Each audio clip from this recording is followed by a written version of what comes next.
Strange in the Multiverse of Madness is about to release and fans are incredibly excited. So one thing we like to do here before a big movie like this comes out is take a look at behind the scenes, some of the best and funniest movie bloopers from all the times Benedict Cumberbatch has played this character on the big screen. So this kid kind of reorientates him, and we're loving riffing off that, and also just doing some really cool shit that I haven't done yet in a film. Now, before we jump into this, quick Marvel trivia question, but what original Disney animated movie played a huge influence on the visual effects of the very first Doctor Strange movie? Leave your guesses in the comments down below and stick around to the end of the video to see what cinematographer Ben Davis cited as one of the most influential parts of the film. In general, Benedict Cumberbatch has been a huge addition to the Marvel Cinematic Universe ever since he joined up for Doctor Strange, first one that released in 2016, and it's really awesome to get to see a lot of the moments from behind the scenes and see how Benedict Cumberbatch seems to just be a fun person on set when even some things might go awry or they're just having fun behind the scenes. We can look back to behind the scenes from the first film and see little things like him forgetting lines or just some other things with props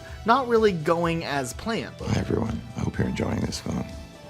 I'm having difficulty making it right now because I'm looking right down the barrel. Stop! Hello, Tiny. Oh, Mama. Hello.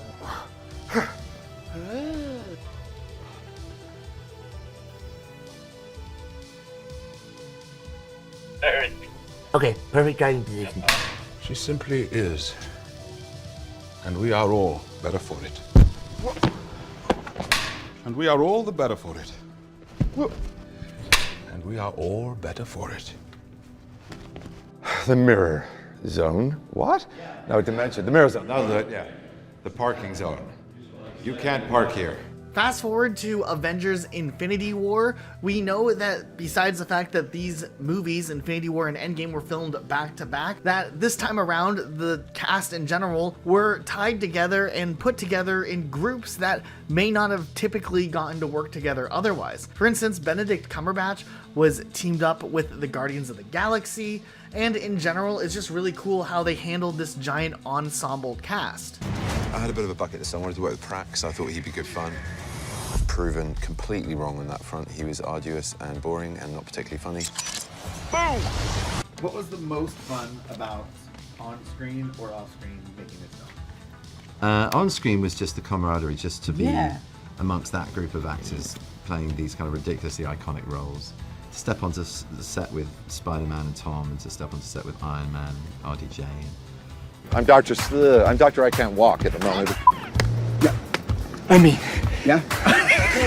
Even in Avengers Endgame, we got to see this on a larger scale where most of the characters came together for the final sequence, and there's some cool moments from there as well. Very cryptic at the end of the movie. You say, I had to. He doesn't really say I couldn't tell you. But I know what you're referring to, the head wobble, you know, Yes. kind of the foresight of the, that's... So this is, we have to bring some clarity to it for the audience.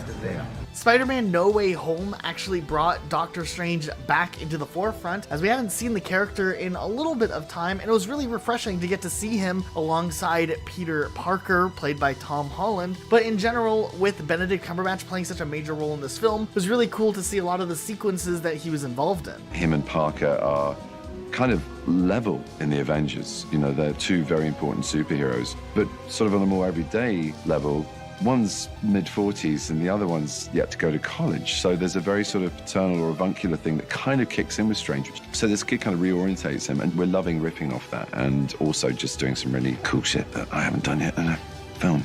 Wait, can't some people still know? That's not quite how the spell works, and it's very difficult and dangerous to try and change it mid-casting.